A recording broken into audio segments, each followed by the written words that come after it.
Hi all, welcome to ലെനിനോ. ഇന്ന് നമുക്ക് കോമ്പസ് സർവേയിലെ കുറച്ച് MCQ ഡിസ്കസ് ചെയ്യാം. First question, the direction of a line relative to a given meridian is called. അതായത് ഒരു ലൈനിന് റിലേറ്റീവ് ആയിട്ട് ഒരു ഗിവൺ മെറീഡിയന് ഉള്ളതിനെ നമ്മൾ എന്താ പറയാന്നാണ് ചോദിച്ചിരിക്കുന്നത് അല്ലെ. ഓപ്ഷനിൽ ബിയറിംഗ് തന്നിട്ടുണ്ട്, ഡിക്ലിനേഷൻ തന്നിട്ടുണ്ട്, ആംഗിൾ തന്നിട്ടുണ്ട്, ഡിപ്പ് തന്നിട്ടുണ്ട്. നമുക്കറിയാം direction of a line relative to the given meridian. ഓരോ മെറീഡിയനെ വെച്ചിട്ട് നമ്മൾ അതിന്റെ മേക്ക് ചെയ്യുന്ന ഒറിസോണ്ടൽ ആംഗിൾ എന്ന് പറയുന്ന പേരെന്താണ്? ബിയറിംഗ് ആണ്. സോ ഓപ്ഷൻ എ ആണ് correct answer. Okay, next question, dash bearing is measured in the direction of survey. അതായത് ഏത് ബിയറിംഗ് ആണ് in the direction of survey നമ്മൾ എടുക്കുന്നത്? അത് എപ്പോഴും എന്തായിരിക്കും? ഫോർ ബിയറിംഗ് ആയിരിക്കും. ഓക്കെ, സോ ഓപ്ഷൻ സി ആണ് correct answer.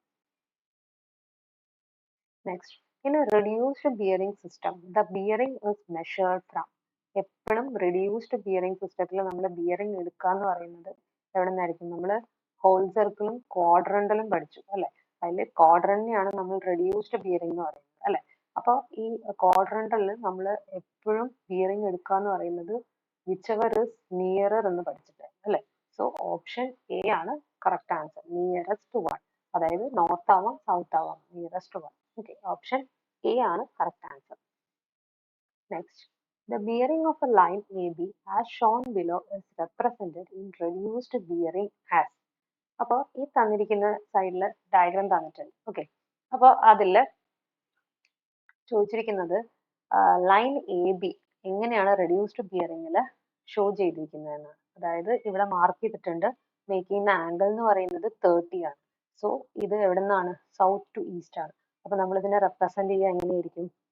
Yes, 30 degree east ആയിരിക്കും അല്ലെ. സോ ഓപ്ഷൻ ഡി ആണ് correct answer, S 30 degree E. Next, how many meridians are used in surveying? സർവേയിങ്ങിൽ നമ്മൾ മെയിൻലി എത്ര മെറീഡിയൻസ് ആണ് പഠിക്കുന്നത്? 3 ടൈപ്സ് ആണ് അല്ലെ. ട്രൂ, മാഗ്നറ്റിക്, ആർബിട്രറി അല്ലെ.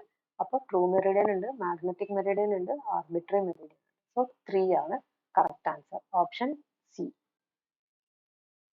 Next, the magnetic bearing of a line measured clockwise from North Pole towards the survey line is called. അതായത് clockwise from North Pole towards the survey line connect ചെയ്യുന്ന magnetic ബിയറിംഗിനെ നമ്മൾ എന്ത് പേരിട്ടാ വിളിക്കുക? It is called whole circle bearing അല്ലെ. അതായത് measured clockwise from north pole എന്ന് പറഞ്ഞാൽ തന്നെ അതെന്താണ്? ഹോൾ സർക്കിൾ ബിയറിംഗ് ആണ്. ഓക്കെ, WCB അതിന്റെ പേരാണ്. ഓക്കെ, സോ ഓപ്ഷൻ എ ആണ് correct answer, whole circle bearing. Thank U.